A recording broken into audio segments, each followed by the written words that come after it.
Before the Giants play their huge game against the Washington Commanders on Sunday Night Football, New York Post sports columnist Steve Serby chatted with Giants defensive end Jihad Ward for his weekly Q&A. So let's see what Steve learned about the Big Blue player as Steve joins me now. Steve, how's the week going? You have a big week of football, weekend of football, I should say. Yeah, well, Giants Commanders tonight at FedEx Field should be a good one. And, you know, with the Seahawks losing the other night, that impacts the Giants and the Commanders. It's not as must-win of a game as it would have been. For the Giants, though, it's a must-win in this regard, psychologically, to stop the bleeding and prevent any crisis of confidence that could develop from their recent slide. Yeah, we will see how that goes. And, you know, we'll wonder if they'll have the mentality heading into tonight's game with that. We'll see what happens there. Now, Steve, when you talk to Jihad Ward, his on-field mentality seems to be connected with his North Philadelphia upbringing. How has where he was raised impacted his approach to the game of football and his perspective on life? Well, he refers to North Philly as the city of no hope. And he saw his older brother, Darren, gunned down and killed at the age of 29. And so that has scarred him. He has plenty of scars from growing up there, from the negativity. He himself had to dodge bullets running to his grandmother's house as a young boy. But one thing now you'll not see from Jihad Ward, he has learned not to fold, never to fold. That's what he prides himself on the football field. He's surprised he's alive at the age of 28, but he has become a role model of positivity for the youth back in North Philadelphia, and he's proud of that, as well he should be. He absolutely should be proud of that. And Ward, from reading your Q&A, Steve, he strikes me as a very confident individual. Despite the Giants' recent struggles, how is he feeling about the team as they try to close the season out on a strong note? Well, he knows how important this playoff run is now, but he's very confident in this team, as well he should be. Dexter Lawrence is the bully that he plays with. Leonard Williams is a bully when provoked, and he describes himself as a live wire. You never know what you're going to get from him, because he himself doesn't know what you're going to get from him on the field.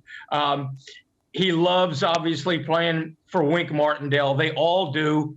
And he loves the fact that Wink is almost like an uncle at a cookout. That's how he describes Wink and Brian Dable. He likes Kayvon Thibodeau and Azeez Ojulari as future double-digit sack guys. So it's time, in his view, to stop the bleeding. It's time for Giant fans to believe in this team again. They haven't believed in this team for years. They're wavering in their belief right now, but his message is keep the faith. All right, keep the faith. Giants fans are going to have to do that till the end of the season, because some Giants fans I talked to have not been keeping the faith. Some of them, just some of them I've talked to. Now, Steve, I'd say he described himself as a live wire. I feel like you could be a live wire on this segment, because we never know what we're going to get from you. What do you mean by that, Dex? I mean that. I'm consistent.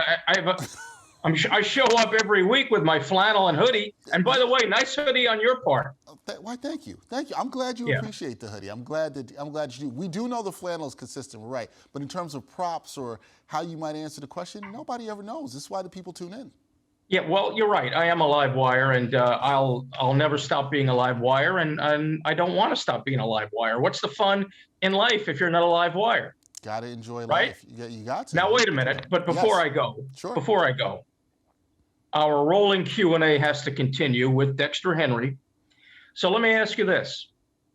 What would you say drives Dexter Henry today? I think what drives me today, and what's probably driven me for some time, is the desire to be great. I want to be great at what I do, and I want to make my family proud. That's what really drives me. It's just that innate desire that I have to be great at my craft and work hard at it all the time, but knowing that I represent my family and the people that love me, and I always want to make them proud. So that's what drives me as I get up every day to do what I do. Sure. Well, you know what? You're making my family proud, if that means anything to you. It does mean something to me, yeah. And one other thing, as a young kid, what drove you? I think it's not that much different from now. I really don't think so. I think I had a very good awareness of where my parents came from and their humble beginnings. And so I think they pushed me a lot to be the best that I could be. And I think that was always in the back of my mind and drove me. But I always wanted to be great at whatever it was I would do. So just a hard worker, hard studier, and always working on my craft. So I really don't think nothing has really changed in terms of where I was at younger and what drove me till now. It's been pretty consistent. Maybe that makes me not a live wire, but I've been pretty consistent in that. Well, you've been very consistent, and your family has to be proud of you. And I'm just curious, who was your boyhood idol growing up, aside from myself? Oh, beside you? Yeah, because I was reading you in the post for a while. In terms of sports, or just in anything, in anything really? In any walk of life. You know, it's funny. I growing up as a Knicks fan, I was a big John Starks fan. Emulated a lot of him. But it's really my role models. I always say this to people, and it might sound cheesy or short, but my parents. It's really my parents. It's my mom and my dad. So those are really my idols and people who I modeled a lot after. Yeah. Do they enjoy our segment? They do enjoy my segment. My mom is no longer here to watch the segment, but my dad has seen the segment, and so he enjoys it. He'll enjoy this one because he's a Giants fan, so he'll enjoy that one. What's his first name? First name is Victor. Victor, you did a great job. You did a great job with this fella. Man, he'll appreciate that. Thank you. A lot of questions, Steve. That was a real rolling Q&A today. You got a lot of questions. You know, I'm the question guy, and you and my subjects are the answer guys. So that's true. Most times I'm asking you the questions. Now you ask me. I appreciate it, though. That's Steve Serby, New York Post sports columnist. Check out his Q&A with Jihad Ward, and we'll see how the Giants do on Sunday Night Football. Thanks, Steve. Thank you, Dex.